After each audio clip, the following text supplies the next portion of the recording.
Dear students, आज अपने जोंक का जो रिप्रोडक्टिव सिस्टम है उसके बारे में चर्चा करेंगे। तो इसका जो रिप्रोडक्टिव सिस्टम है उसको अपने दो भागों में अध्ययन करेंगे।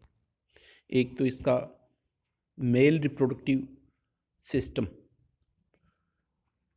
और दूसरा फीमेल रिप्रोडक्टिव सिस्टम, और उसके अंदर जो लाइफ साइकिल से संबंधित या जो उसका डेवलपमेंट है उससे संबंधित जो बिंदु है, जैसे copulation, fertilization, cocoon formation, development, इसके बारे में चर्चा करेंगे। तो ये इस वीडियो को अपने दो भागों में विभाजित करेंगे।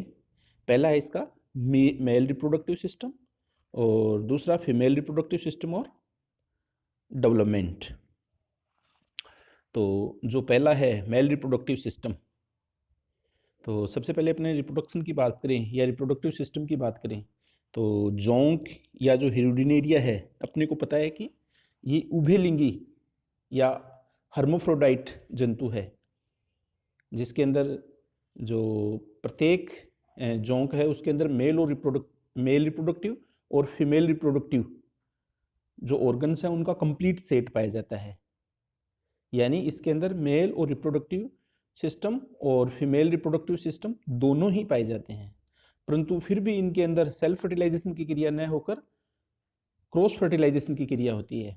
तो इन जंतुओं के अंदर इसका मतलब ये है कि कोपुलेशन की क्रिया होगी और कोपुलेशन के बाद में इसमें फर्टिलाइजेशन की क्रिया होगी। तो सबसे पहले अपने मेल रिप्रोडक्टिव ऑर्गन्स या जो सिस्टम है उसकी बात करें तो जो जोंक है, जोंक के अंदर जो मेल रिप्रोडक्टिव ऑर्गन्स हैं वो मुख्यतः जो इसके अंदर होते हैं उसके अंदर टेस्टिस सेक, वास डिफरेंटिया, एपिडिडाइमस, इजेक्यूटरी डक्ट और आट्रियम, ये इसके अंदर मुख्य रूप से 6 जो अंग है वो इसके अंदर पाए जाते हैं, 6 पार्ट्स पाए जाते हैं। तो इसका ये जो डायग्राम है, इस डायग्राम के अंदर मेल रिप्रोडक्टिव सिस्टम और फीमेल रिप्रोडक्टिव सिस्टम दोनों प्रदर्शित किए गए हैं, दोनों दिखाए गए हैं। तो जो ये बीच के अंदर जो ग्रीन कलर का जो अपना डायग्राम है वो तो है फीमेल रिप्रोडक्टिव सिस्टम से संबंधित है, और जो बाहर जो स्ट्रक्चर दिखा रखी है वो इसकी मेल रिप्रोडक्टिव सिस्टम है। तो मेल रिप्रोडक्टिव सिस्टम के अंदर जैसे ये डायग्राम हो गया, इसके अलावा एक ये डायग्राम देखो इसको अच्छी तरह से। तो जो इसके मेल रिप्रोडक्टिव ऑर्गन्स के अंदर जैसे टेस्टिस है, तो ये इसकी क्या है, जो वेंट्रल साइड है, जैसे वेंट्रल साइड के अंदर क्या है, इसका हिमोसिलोमिक सिस्टम होता है ना, या जो नर्वस सिस्टम अपन कहेंगे, नर्वस सिस्टम होता है, वेंट्रल हिमोसिलोमिक सिस्टम और या जो नर्वस सिस्टम है। तो ठीक उसके दोनों तरफ इसके अंदर इसका जो वास डिफरेंटिया है या जो मुख्य जो कॉमन शुक्रवाहक है वो पाई जाती है दोनों साइड के अंदर। तो बिंदुवार अपनी चर्चा करें तो सबसे पहले इसके अंदर इसका जो टेस्टिस सेक है, तो टेस्टिस सेक अपने को पता है कि 12वें खंड से लेके 22वें खंड तक कुल 11 जोड़ी टेस्टिस सेक इसके अंदर पाए जाते हैं। और ये इसकी जो लोकेशन है अपने को पता है कि वेंट्रल साइड के अंदर है, तो वेंट्रल सरफेस की ओर वेंट्रल नर्व कॉर्ड के दोनों ओर एक एक स्थित है जो टेस्टिस है वो, ठीक है। अच्छा, प्रत्येक टेस्टिस से एक वास्तव में इसकी क्या है, शिलोम का ही संकीर्णित रूप होता है। ये वो कंपैक्ट होकर जो शिलोम है वो इसके जो इंटरनल ऑर्गन्स या जो विसरल ऑर्गन्स है उनका निर्माण करती है, ये अपने पहले देख चुके हैं। तो ये जो शिलोम का ही संकीर्णित भाग होता है जिसकी भित्ति में स्पर्मेटोगोनिया या स्पर्म मदर से बडिंग के द्वारा अलग होते रहते हैं, और ये इन कोशिकाओं से इसके स्पर्म बनते हैं। तो ये जैसे अपने जैसे इसका गेमेटोजेनेसिस होता है, तो गेमेटोजेनेसिस के अंदर स्पर्मेटोजेनेसिस की जो क्रिया होती है, तो स्पर्मेटोजेनेसिस के अंदर क्या होता है, स्पर्म मदर सेल होती है, वो स्पर्म मदर सेल्स आगे चल के डिवाइड होती है, और डिवाइड होने के बाद में उसमें जो सबसे पहले तो क्या होता है, समसूत्री विभाजन या माइटोसिस होता है, और फिर उसके बाद में उसके अंदर क्या होता है, मियोसिस फर्स्ट और मियोसिस सेकेंड होता है। तो इस तरह से इसकी जो डिप्लॉइड सेल्स है वो डिप्लॉइड सेल हैप्लॉइड सेल में कन्वर्ट हो जाती है, और कन्वर्ट होने के बाद में इसके अंदर स्पर्म का निर्माण होता है। तो इसी के अंदर यही कि इसकी जो टेस्टिस सेक है, टेस्टिस सेक के अंदर जो स्पर्म मदर सेल या स्पर्मेटोगोनिया है वो मुकुलन या ब्रीडिंग के द्वारा टूटती रहती है और टूटने के बाद में इसमें स्पर्मेटोजोआ या स्पर्म का निर्माण होता है। और ये जो स्पर्म है वो टेस्टिस सेक में सिलोमिक फ्लूइड में तैरते रहते हैं।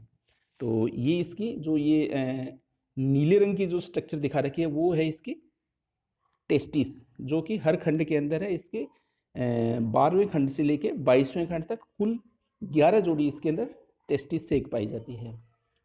उसके बाद में अपने ये जो डायग्राम है इसमें देखो, इसकी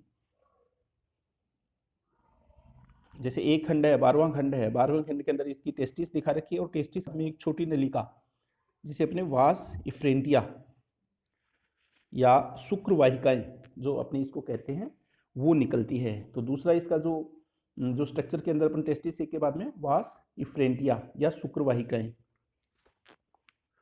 तो प्रत्येक टेस्टिस सेक से स्पर्म एक छोटी जो इसकी लहरदार वाहिनी होती है, ये लहरदार वाहिनी के द्वारा या जो शुक्रवाहिनी है उसमें आते हैं और उससे फिर ये इसकी कॉमन जो नलिका है, बड़ी नलिका है, जिसे अपने कॉमन वास डिफरेंस या सामान्य शुक्रवाहक कहते हैं, उसमें आकर खुलती है। इस प्रकार एक और की जो जितनी भी समस्त इसकी जो इफ्रेंटिया है वो अपनी ओर की कॉमन वास डिफरेंस के अंदर आकर खुलती है। जैसे ये 12वां खंड हो गया, फिर 13वां 14वां जो भी है 22वें खंड तक सारी की सारी छोटी नलिकाएं हैं वो एक बड़ी नलिका में आकर खुलती है। और वो कौन सी है? वास डिफरेंटिया या जो शुक्रवाहक है उसकी। तो तीसरा अपना जो इसके अंदर स्ट्रक्चर के अंदर जो बड़ी नलिका है वास डिफरेंसिया या शुक्रवाहक, तो प्रत्येक जो वास डिफरेंस है वो एक पतली लॉन्गिट्यूडिनल जो लंबी नलिका है, लॉन्गिट्यूडिनल और कुंडलित वाहिनी की रूप में होती है, जो वेंट्रल साइड में नर्व कोर्ड के समानांतर स्थित रहती है, क्योंकि बीच में इसका नर्व कोर्ड आ गया और उसके समानांतर ये स्थित है। और ये 22वें खंड से लेके 11वें खंड तक पीछे से आगे की ओर पाई जाती है। प्रत्येक जो शुक्रवाहक है इसकी जो नलिका है उसके अंदर इसका हीमोसिलोमिक फ्लूइड वो भरा रहता है, जिसके अंदर अमीबीय कणिकाएं होती है वो भी इसके अंदर पाई जाती है। अच्छा, चौथा इसका जो बिंदु है अपना एपिडिडाइमस। तो ये जो कॉमन नलिका है, कॉमन नलिका एक आगे इसकी जो कुंडलित नलिका या कुंडलित भाग है जो ऊपर की तरफ, ये इसका कौन सा है? एपिडिडाइमस। तो प्रत्येक वास डिफरेंस है वो कहाँ? 10वें खंड में पहुंचकर एक कुंडलित पिंड के रूप में फूल जाती है, जिसे अपने शुक्राशय या एपिडिडाइमस कहते हैं। तो दोनों एपिडिडाइमस वास डिफरेंस द्वारा लाए गए स्पर्म को संग्रहण करते हैं। यहाँ पर इसका जो स्पर्म है वो कलेक्शन का कार्य करता है, यहाँ पर कलेक्ट हो जाते हैं। फिर उसके बाद में इससे एक नलिका निकलती है, वो होती है इजेक्युलेटरी डक्ट। इजेक्युलेटरी डक्ट या ये होती है इसकी अधिवर्षण जिसको अपने कहते हैं। तो इजेक्युलेटरी डक्ट, तो प्रत्येक जो एपिडिडाइमस है उससे आगे एक अगले सिरे से एक छोटी और संकरी नलिका निकलती है, जिसे अपने इजेक्युलेटरी डक्ट कहते हैं। फिर इजेक्युलेटरी डक्ट है वो आगे आके एक बड़े जो इसका पिंड है, जो कोष है, उसके अंदर आकर खुलती है, जिसे अपने आट्रियम कहते हैं। आट्रियम या प्रिकोस्ट जो होता है। तो दोनों ओर की जो इजेक्युलेटरी डक्ट है वो एक मध्यवर्ती जो मिडिल पार्ट के अंदर इसमें स्थित है, तो मध्यवर्ती कोष आट्रियम में खुलती है, जो 9वें तथा 10वें खंड में स्थित रहता है। और मेल जेनाइटल पोर द्वारा ये जो आट्रियम है वो 10वें खंड की दूसरी और तीसरी एन्युलाई या जो रिंग होती है उसके बाहर खुलता है। तो ये अपने इसके पोर के अंदर पहले देख चुके हैं कि जो मेल जेनाइटल पोर होता है वो कहाँ होता है? 10वें खंड की दूसरी और तीसरी एन्युलाई के मध्य में स्थित होता है। तो स्ट्रक्चर की बात करें अपने आट्रियम की, तो आट्रियम के अंदर दो भाग होते हैं, जिसमें एक इसका आगे का चौड़ा भाग होता है जिसे अपने प्रोस्टेट चैम्बर कहते हैं, और दूसरा इसका पीछे का नलिका के रूप में या जो नेक के रूप में है वो इसका क्या होता है? पेनिस सेक होता है। तो इस तरह से दो भाग है। तो जो प्रोस्टेट चैम्बर है, जो बड़ा जो इसका पियर सेप्ट जो भाग है, वो उसकी जो भित्ति होती है वो मोटी और पेशीय होती है, जिसके बाहर चारों ओर असंख्य एककोशी के प्रोस्टेट ग्लैंड्स पाई जाती हैं। तो इसके अंदर प्रोस्टेट ग्लैंड्स जो प्रोस्टेट चैम्बर है उसके चारों तरफ पाई जाती है। फिर दूसरा इसका जो आगे का पतला भाग है पेनिस सेक, तो पेनिस सेक होता है, ये क्या होता है? अत्यंत पेशीय नलिका के रूप में होता है, जिसमें तंतु के समान जो इसका मेल जेनाइटल ऑर्गन होता है पेनिस, वो पाया जाता है, जो समय समय पर जेनाइटल पोर से बाहर निकलता रहता है। तो इस तरह से इसकी जो ऑर्गन्स हैं उनकी स्ट्रक्चर। अच्छा, एपिडिडाइमस से जो स्पर्म होते हैं वो प्रोस्टेट चैम्बर में आते हैं, और प्रोस्टेट चैम्बर में आने के बाद में यहाँ पर प्रोस्टेट ग्लैंड का सेक्रेशन होता है, वो इसके अंदर आकर मिलता है, जिससे जो स्पर्म या जो स्पर्मेटोफोर होते हैं उनके बंडल्स बन जाते हैं, पैकेट्स बन जाते हैं, जो प्रोस्टेट सेक्रेशन होता है उसके कारण। तो ये संख्या के अंदर इकट्ठे हो जाते हैं सारे के सारे, और इन पैकेट्स को ये अपने क्या कहते हैं, स्पर्मेटोफोर्स कहते हैं या शुक्राणुधर कहते हैं। और इन्हें कोपुलेशन प्रोसेस के अंदर दूसरे जो उनकी जो विजाइना होती है उसमें पेनिस के द्वारा स्थानांतरित कर दिया जाता है। तो इस तरह इसका जो पहला अपना है मेल जेनाइटल ऑर्गन या मेल जेनाइटल सिस्टम।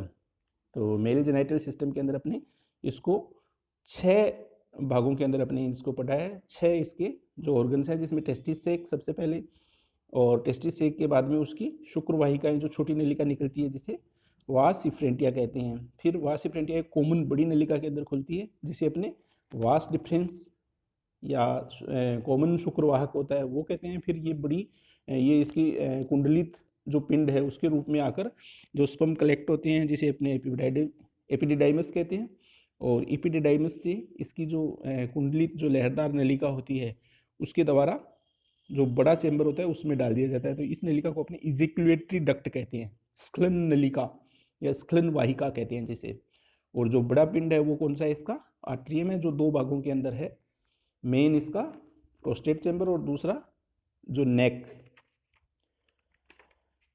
तो ये इसका मेल रिप्रोडक्टिव सिस्टम। फिर इसके बाद में अपने जो नेक्स्ट वीडियो है उसके अंदर फीमेल रिप्रोडक्टिव सिस्टम और उसके डेवलपमेंट के बारे में चर्चा करेंगे। Thank you.